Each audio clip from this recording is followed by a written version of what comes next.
नमस्कार, मी प्राची. स्टार यार कलाकार मध्ये तुमचं स्वागत. आणि आज आपल्या भेटीला आले अशी एक अभिनेत्री जिने ब्युटी कॉन्टेस्ट पासून खरं सुरुवात केली, त्यानंतर मराठी सिनेमा आणि आता थेट बॉलिवूड मध्ये झेप घेतलेली आहे अशी आपली मराठमोळी ग्लॅमरस अभिनेत्री पूजा सावंत. तिचं खूप खूप स्वागत आहे तुझं पूजा. आणि आम्हाला खरंच खूप छान वाटतंय आज तू जंगलीतून बॉलिवूड मध्ये पदार्पण करतेस आणि तुझा तो संपूर्ण लुक आणि बघून खूप अभिमान वाटतोय. थँक्यू. खरं तर मराठी सिनेमातले कलाकार बॉलिवूड मध्ये आतापर्यंत अनेक वेळा येत गेलेलेच आहेत, पण तुझं लहानपणी असं काही स्वप्न होतं का की मोठ्या पडद्यावर अशा प्रकारे बॉलिवूड मध्ये एंट्री होईल किंवा काहीतरी या ऍक्टर बरोबर आपण रोमॅन्स करू वगैरे असं?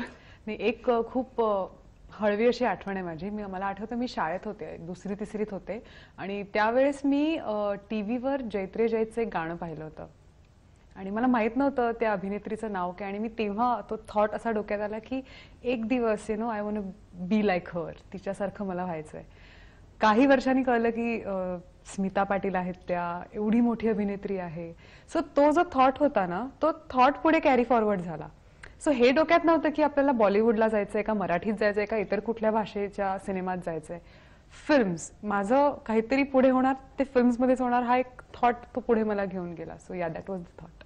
पण असं मला वाटतं की तू एका ठिकाणी सांगितलं होतंस की तुला प्राण्यांचे डॉक्टर वगैरे व्हायचं होतं आणि तू अचानक या क्षेत्रात आलीस. म्हणजे लहानपणापासूनच तुझं ते प्राणी प्रेम वगैरे बघून तू असं डॉक्टर व्हायचं ठरवलं होतंस का? एक्झॅक्टली. ऍक्च्युली सिनेमामध्ये येणं किंवा कल्चरल काहीतरी करणं वॉज प्लॅन बी ऑफकोर्स. आणि प्लॅन ए असा होता की मला प्राण्यांची डॉक्टर व्हायचं होतं, कारण जेन्युअनली माझं खूप प्रेम आहे प्राण्यांवर आणि मला काहीतरी करावंसं वाटतं त्यांच्यासाठी आणि अजूनही ते चालू आहे. पण नशिबाने वळणच असं घेतलं की जो प्लॅन बी होता तो माझा ए झाला. बट डेफिनेटली आत्ताही माझे बरेच रेस्क्यू ऑपरेशन्स चालू असतात. कोणाला कधी कुठे प्राणी सापडला तर ते मलाच आणून देतात. सो मी, माझी बहीण, आई सगळे आम्ही केअर करतो. सो ते चालूच आहे. बर, पण हे प्राण्यांचं प्रेम तुझ्या मनातलं तुझ्या डिरेक्टर समोर अचानक म्हणजे आलं असावं असं वाटतंय आणि ते तुझ्या बॉलिवूड पदार्पणात एकदम सगळ्याकडे दिसून येते, कारण तू प्राण्यांसोबतच वावरती असते सिनेमात. तर इज जस्ट अ कोइन्सिडन्स. म्हणजे मी ह्या सिनेमासाठी ऑडिशन दिलं, जंगलीसाठी. शंकरा नाव आहे तिचं. आणि तेव्हा मला कळलं की ही शंकरा ही माहूत आहे, फिमेल माहूत आपण म्हणतो. आपल्याकडे ही कन्सेप्टच नाहीये ही. आणि त्यावेळेला असं कळलं की माहूताचा रोल आहे.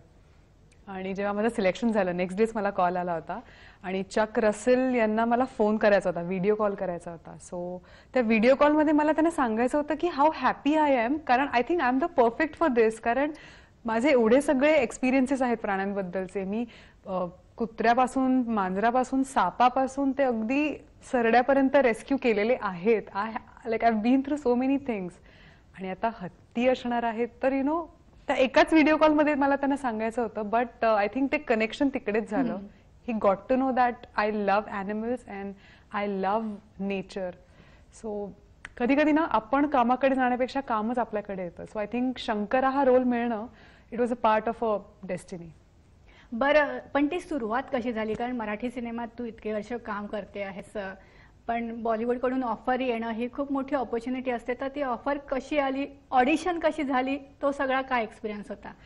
बऱ्याच लोकांना माहित नाहीये, पण मी बरेच वर्ष हिंदीसाठी ऑडिशन देत होते. प्रयत्न चालू होते. पण प्रयत्न करत असताना कशाला ना सांगायचं की हो माझे हिंदीत प्रयत्न चालू आहेत अँड ऑल दॅट. पण बऱ्याच मोठ्या हिंदी सिनेमांसाठी मी ऑडिशन्स दिली होती, जे पुढे काही वर्कआउट नाही झालं. आणि जे वर्कआउट झालं ते मला फारसं नंतर आवडलं नाही, की रोलच मला आवडला नव्हता, कथानकच आवडलं नव्हतं. शंकराच्या बाबतीत, म्हणजे जंगलीच्या बाबतीत सगळंच जुळून आलं. म्हणजे इतक्या वर्षात मी ऑडिशन देत असताना जेव्हा ह्या ऑडिशनचा फोन आला, श्रुती महाजन आमच्या कास्टिंग डिरेक्टर आहेत, तेव्हा मी होप सोडले होते. मला असं झालेलं की इतकं छान चालू आहे आपलं मराठीमध्ये. मागच्या वर्षात 3 सिनेमे माझे रिलीज झालेत. सो अजून एक ऑडिशन, लेट्स सी. आणि मी ऑडिशनला गेले होते. ऑडिशनला दिल्यानंतर मला अजिबात वाटलं नव्हतं की सिलेक्शन होणार आहे, कारण नाही असं थॉटच येत नाही ना की. आणि मला दुसऱ्या दिवशी फोन आला की तुला प्रोड्युसरना भेटायचंय. प्रोड्युसरांना भेटल्यानंतर, जंगली पिक्चर्सच्या प्रोड्युसरांना भेटल्यानंतर मला सांगण्यात आलं की ह्या सिनेमाचे दिग्दर्शक आहेत चक रसेल, ज्यांनी द मास्क बनवला. तिथे मी संपले होते की हे कसं होतंय की जी फिल्म बघून आपण मोठे झालोय, द मास्क म्हणा किंवा स्कॉर्पियन किंग म्हणा, इरेझर आहे, त्याचा डिरेक्टर आहे. आणि Pooja, you have to make a video call today evening. आणि मला झालं की आणखीन धडधड. धडधड म्हणजे माझं बोलणंच बंद झालं होतं आणि मला आठवतंय मी व्हिडिओ कॉल असा नंबर होता आणि मला तसं प्रेसच होत नव्हतं बटन, मला असं जातच नव्हते मी पुढे. एकतर एवढ्या मोठ्या दिग्दर्शकासोबत बोलायची आपली खरंच तेवढी पातळी आहे का, इथपासून माझं सुरू झालेलं. But trust me, when I called him, एक खूप हसरा चेहरा होता आणि he said that, hi Pooja, I have seen your work, I have seen your audition and you were fantastic. I think I found my Shankara in you. त्या 3 वाक्यात मी अजून काय हवंय? इतकी रिलॅक्स झाले होते. He is amazing. Chuck Russell is just amazing. बरं, पण असं म्हणजे आपण एक म्हणतो की स्वप्न काय असावं की बॉलिवूडमध्ये पदार्पण आणि बॉलिवूड आणि हॉलिवूडचा एक्सपिरियन्स एकत्र, Yeah. आणि तो तुला या सिनेमातून मिळाला. म्हणजे चक रसेल सारख्या दिग्दर्शकासोबत काम करणं ही एक वेगळी ऑपॉर्च्युनिटी असेल तर काय असतं, म्हणजे नेमकं कसा अनुभव होता त्यांच्यासोबत काम करण्याचा, कारण तिथे त्यांचं काम करण्याची पद्धत आणि आपल्यासोबत जुळवून घेणं आणि हे सगळं. मी प्राची तुला तेच सांगते की हे स्वप्नच पाहिलं नव्हतं मी की बॉलिवूडमध्ये जाताना एवढं काही काही होणार आहे. दुसरी गोष्ट, चक रसेल यांच्यासोबत काम करतानाचा अनुभव इतका वेगळा होता. बरं, जे भारताबाहेर राहतात, जे भारतीय नाही आहेत, त्यांना ना आपल्या भारताबद्दल प्रचंड प्रेम आहे, खूप आकर्षण आहे त्यांना आपल्या संस्कृतीचं. सो चक रसेल आमचे डिरेक्टर आणि आमचे सिनेमॅटोग्राफर मार्क अर्विन, त्यांना भारताबद्दल आणि भारताच्या संस्कृतीबद्दल प्रचंड प्रेम असल्यामुळे ना जंगली या सिनेमामध्ये एक खूप छान भारतीय संस्कृती दाखवली आहे. म्हणजे जंगलात राहणारी लोक, हत्तींचा सांभाळ करणारी लोक, जी टिपिकल भारतीय आहेत त्यांच्या संस्कृतीने म्हणजे जपतायत ती संस्कृती.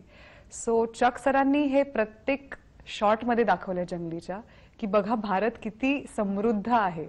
आणि आय थिंक आपण पण विसरतो माहितीये, आपण खूप वेस्टर्नाइज आणि पाश्चात्य गोष्टी एक्सेप्ट केल्या आहेत. But other than Indians, I think everybody is in love with Indian culture, आणि ते जंगलीमध्ये डेफिनेटली सर्वांना पाहायला मिळेल. आणि काम करण्याची पद्धत खूप छान आहे त्यांची, ते फारच शिस्तीचं आहे. म्हणजे आय रिमेंबर 4 वाजताचा कॉल टाईम, पहाटे 4चा कॉल टाईम असायचा आणि सगळे हजर असायचे, including actors. Everybody use to be there on 4 AM. क्या बात आहे. पण जसं तू सांगितलं, शंकरा ही व्यक्तिरेखा आहे तुझी, तर एक माहूत, फिमेल माहूत हे आतापर्यंत कधीच पाहिलं नव्हतं असं आपण हिंदी सिनेमामध्ये. तर ती व्यक्तिरेखा साकारणं तुझ्यासाठी कसं होतं, कारण प्राण्यांशी मैत्री तर तुझी होते, तर Exactly. हत्तीशी मैत्री तुझी कशी झाली आणि तो पूर्ण एक्सपिरियन्स कसा होता त्याला सांभाळणं किंवा त्याच्यावर बसून राईड करणं? अनेक प्राण्यांना मी हाताळलं असल्यामुळे किंवा एक एक्सपिरियन्स असल्यामुळे एक अंदाज होता की आपण कसं अप्रोच करायचं. पण काही बेसिक रूल फॉलो करावे लागले की खूप स्ट्रॉंग परफ्यूम मारून नाही जायचं, कारण का हत्ती आपल्याला आपल्या जो नैसर्गिक ऑर्डर आहे त्याने ते ओळखतात. सो परफ्यूम नाही लावायचा, आणि हत्तीला फक्त अशा 180 डिग्रीमध्ये दिसतं, त्याच्या मागे काय चाललंय त्याला माहित नसतं. चुकून जरी तुम्ही हत्तीच्या मागे गेलात आणि जर तो मागे आलात तर त्याच्या नकळतपणे तुम्हाला इजा होऊ शकते. So you have to be careful with that. पण मला सांगण्यात आलं होतं की ऑफकोर्स हत्ती हा खूप स्ट्रॉंग असा प्राणी आहे, त्यामुळे त्याच्यासोबत जर तुला ट्रेनिंग करायचं आहे आणि त्याच्यासोबत शूट करायचं आहे तर तुला फिजिकली थोडं स्ट्रॉंग व्हावं लागेल. सो शूटला जाण्यापूर्वी माझा वर्कआउट सुरू झाला होता आणि गमतीदार दिवस ते माझ्या ट्रेनिंगचे होते. माझी जी हत्ती होती तिचं नाव होतं दीदी. सो तिच्यासोबत मी 15 दिवस ट्रेनिंग केलं. रोज पहाटे जायचे तिच्याकडे मी. जेव्हापासून तिचा दिवस सुरू व्हायचा, आय हॅज टू फीड हर. मग तिला आंघोळीला घेऊन जायचे तलावामध्ये. मग तिचं खाण्याची वेळ, तिला खायला काय आवडतं, मस्ती कधी करते, तिला झोप कधी येते, या सगळ्या गोष्टी ऑब्झर्व केल्या आम्ही सगळ्यांनी. आणि त्यानुसार आमचं शूटिंग शेड्यूल आम्ही लावलं, कारण आम्हाला हत्तींनाही त्रास द्यायचा नव्हता. So Chuck sir was very particular की आपण शूट करतोय, त्यांना माहित नाही शूट काय काय, ते त्या जंगलात राहतात. सो आय थिंक दिवसाचे 2-3 तासच आम्ही हत्तींसोबत शूट केलंय, बाकीचे आम्ही आमचे सीन आटपून घ्यायचो. So it was fun. पण एकूण म्हणजे ट्रेलर बघितला की कळतं की खूप छान वातावरण आहे, जंगल दाखवलेलं आहे, गाव छान दाखवलेलं आहे. कुठे होतं ते सगळं शूट, तो कसा अनुभव होता, कुठल्या लोकेशनवर तुम्ही केला? सिनेमामध्ये ते साऊथचा एरिया दाखवलाय, पर्टिक्युलर असं कुठली जागा दाखवली नाहीये. पण आम्ही हत्तींसोबत शूट केलं थायलंडला, आणि त्याचंही मी तुम्हाला सांगते, कारण आम्ही ऍक्च्युली गेलो होतो केरळाला शूट करायला. पण तिथे जे हत्ती पाळले त्यांची तितकी छान काळजी घेतली नाही आहे. आणि जेव्हा आमचे चक सर गेले होते तेव्हा त्यांनी ते पाहिलं की अरे नाही, मी हा जो इतका सुंदर प्राणी आहे, इट्स अ मॅजेस्टिक ॲनिमल, आणि मला त्याला खूप छान दाखवायचं आहे. He is a king of the jungle. आणि मग ते फारच अपसेट झाले होते. देन आम्ही थायलंडला गेलो आणि मग तिथे आम्ही शूट केलं.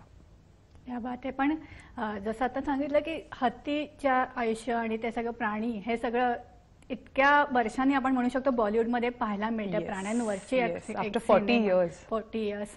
तर काय नेमकं या सगळ्या प्राणी आहेत, हत्ती आहे, काय नेमकी तुमचा प्रवास आहे या सिनेमाचा? खूपच छान प्रवास आहे आणि ह्या सिनेमामध्ये फक्त 2-3% VFX वापरलेत. बाकीचे 98% सगळे खरे प्राणी आहेत, खरे हत्ती आहेत. त्यांच्यासोबत आम्ही शूट केलंय आणि त्या हत्तींना मुळात इजा होणं काय हे माहीतच नाहीये. त्यांचा इतका छान सांभाळ केलाय ना, त्यामुळे संपूर्ण शूटमध्ये आमच्या एकाही क्रूला किंवा एकाही माणसाला कधीही कुठलीही इजा झाली नाही. दे वर सो पर्टिक्युलर. म्हणजे हत्तीच ते काळजी घेत होते की हा इथे माणूस उभा आहे तर मी इथे नाही सोंड अशी करत किंवा मी इथे नाही जात. They were very well behaved. I think हे आपण शिकलं पाहिजे की त्यांना बोलता येत नाहीये, त्यांना एक्सप्रेस करता येत नाही, तरीही they were very much expressive and खूप सिक्युअर होते ते सेटवर. खूप शिकायला मिळालं त्यांच्याकडून. इतर बरेच पण प्राणी आहेत तुमच्या याच्यात आणि विद्युत बरोबरचे पण काही प्रसंग अजगरासोबत वगैरे ते आम्ही ट्रेलरमध्ये पाहिलेले आहेत. तर ते इतक्या सगळ्या म्हणजे तू तर सांगितलं तू तर आहेस त्यांच्यासोबत. सी फिल्म इज अबाउट जंगल आणि हस्तिदंतासाठी हत्तींची जी हत्या केली जाते, शिकार केली जाते, त्याच्यावर सिनेमा आहे. आणि माझं जे शंकरा कॅरेक्टर आहे ती त्या सगळ्या हत्तींना प्रोटेक्ट करते, त्या जंगलाला ती प्रोटेक्ट करते आहे. आणि जे इंटरनॅशनल शिकारी असतात जे बाहेरून आपल्याकडे येतात आपल्या हत्तींना मारायला हस्तिदंतासाठी. So I think the film is about that. आणि जंगलात फक्त हत्ती नाही तर अनेक प्राणी आहेत. जसं तुम्ही ट्रेलरमध्ये पाहिलं की एक अजगर आहे आणि असे बरेचसे जंगलातले प्राणी आहेत. बट ऑफकोर्स मेन तर आपले गजराज आहेत, आपले हत्ती आहेत. तर पूजाशी आपल्याला आणखीन गप्पा मारायच्या आहेत. मात्र स्टार कलाकारमध्ये वेळ झाली एका छोट्याशा ब्रेकची. कुठे जाऊ नका.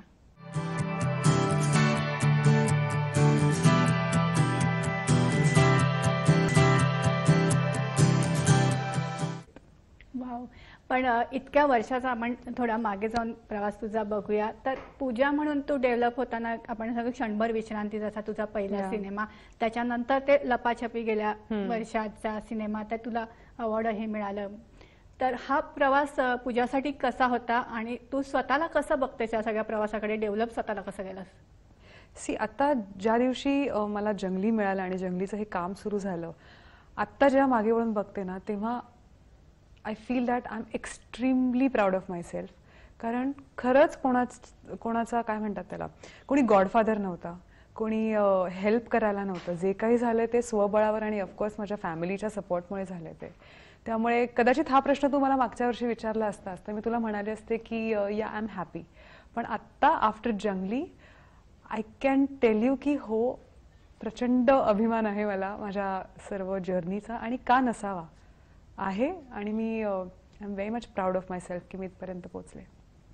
पण असं काही म्हणजे इतक्या वर्षाच्या बरोबर असं काही ठरवलं होतंस की कधी हा सिनेमा करायचा आहे किंवा अशा प्रकारचे रोल मला करायचे आहेत किंवा ही ऑफर आली तर मी हा विचार करेन, का येत गेले तशा निवडत गेले? नाही, मी बिलीव्ह करते की गो विथ द फ्लो. आपल्याला प्रत्येकाला एक काम दिलं गेलंय, पृथ्वीवर आपल्याला सोडलंय की बाबा हे काम आहे तू हे कर.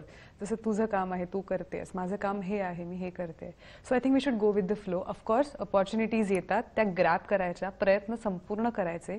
पण शेवटी जे होतं ते ठरलेलं आहे. सो जर तुम्हाला काही मिळत नसेल तर don't cry for it, go ahead. फक्त थांबू नका, एवढं मी सांगू शकते. आणि या आफ्टर जंगली ऑल्सो की जंगलीनंतर काय हा प्रश्न मला आत्ता नाही आणि हा प्रश्न मला आता पाडूनही घ्यायचा नाहीये.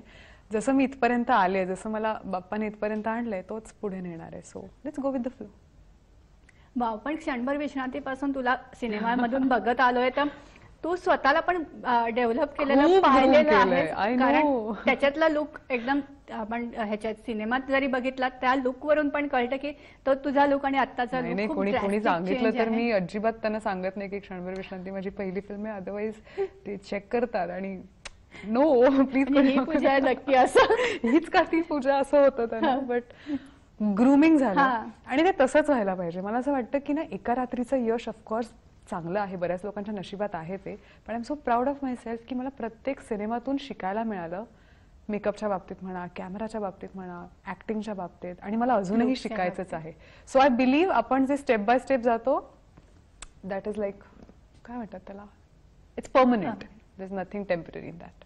बट बॅकग्राऊंड कोणाची नसताना स्वतःला असं ग्रूम करत राहणं हे खूप एक डिफिकल्ट टास्क असतो. कारण Yes, it अनेक is. आजूबाजूला असे असतात की Yes. आपल्याला मागे खेचू शकतात किंवा आपल्याला इन्फिरिटी कॉम्प्लेक्स येऊ शकतो Yes, yes, की yes, अरे yes. ह्यांचं असं आहे तर मी कुठे आहे असा पण एक येऊ शकतो. कारण तू जेव्हा स्टार्ट केलंस तेव्हा मराठी इंडस्ट्रीमध्ये म्हणू शकतो की आपण अशा प्रकारे दिसणारा किंवा Yes. असे कोणी दुसरी हिरोईन नव्हती. त्यावेळेस एक टिपिकल एक बांधा ठरलेला असायचा मराठी हिरोईन म्हटले की ही अशी. तर त्यात तू स्वतःला वेगळं कसं सिद्ध करत गेलीस? नाही, खूप करेक्ट प्रश्न विचारलास तू प्राची. मला प्रचंड कॉम्प्लेक्स होता, कारण का मी जशी आहे, मला मी खूप उंच आहे, तर मला प्रत्येक वेळेस म्हणायचे की अरे हिरो तुला हिरोच नाही मिळणार, मराठीत कुठे आहेत एवढे हिरो. तर मला ह्या गोष्टीचा कॉम्प्लेक्स वाटायचा किंवा मला वाईट वाटायचं की अरे माझी उंची इतकी का आहे. पण तो एक क्षण येतो आयुष्यात आणि तुम्हाला सांगून जातो की हे जे तुझे वीक पॉइंट आहेत ना, हे ऍक्च्युली तुझी स्ट्रेंथ आहे. Be proud of it. आणि आय थिंक तो पॉइंट एकदा त्या करिअरमध्ये आला की बस झाला आता. अँड देन मला असं वाटलं की आपल्याला देवाने जसं बनवलंय ना, आय थिंक वी शुड, आपण खूप प्राऊड फील करायला पाहिजे त्याबद्दल, कारण का ते त्याने बनवलंय.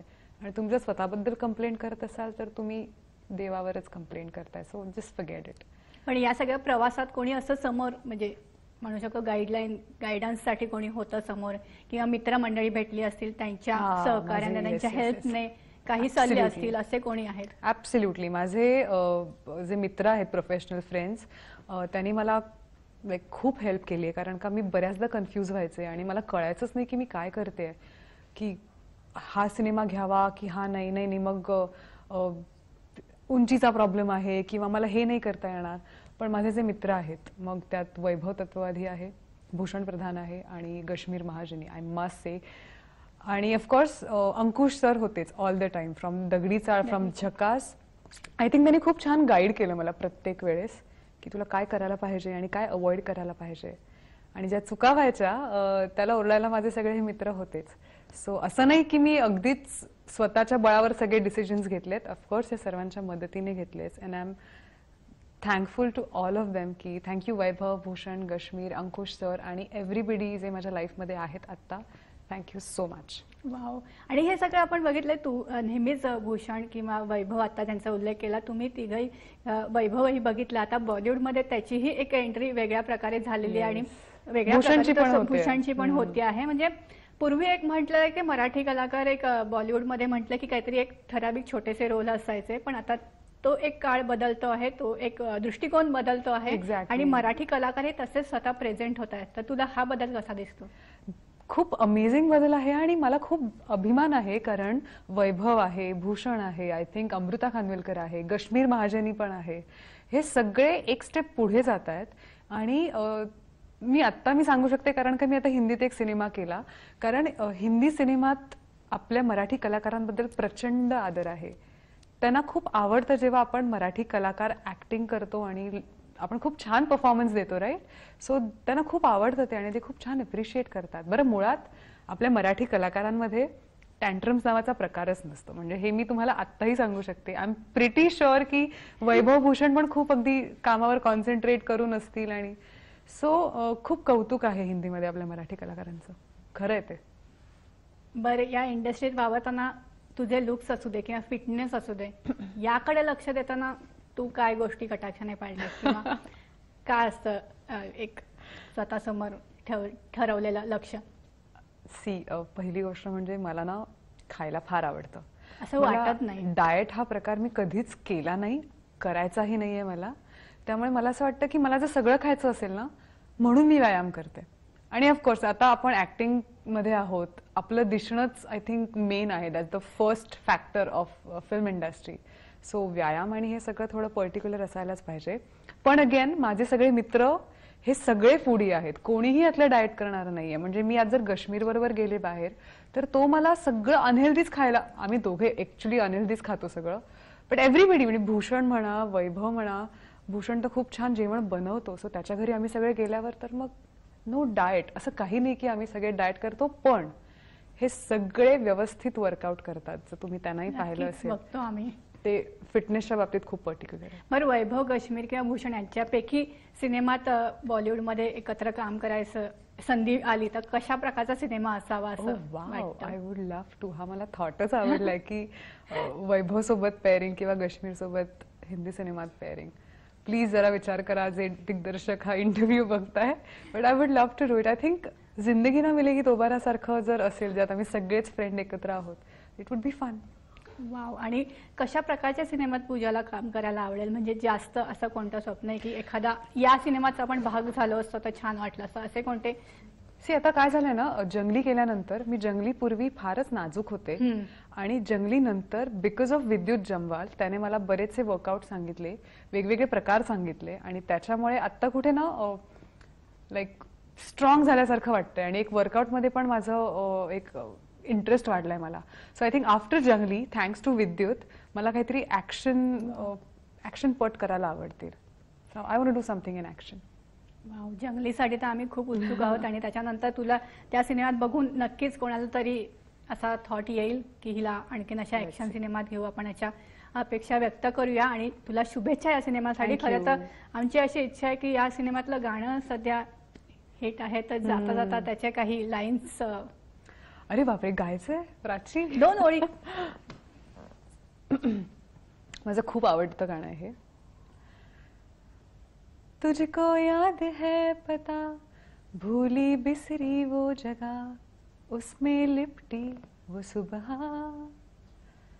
उस एक आंगन को बना तू जमीन और आसमां उड़ता दिल का पतंगा दूरी जो दरमिया है तुझ में और आशिया में कर दे कम फासले तू हो दस्तक तू दे यहाँ पे सुनते हैं दर वहाँ पे कर दे कम फासले तू हो. थँक्यू.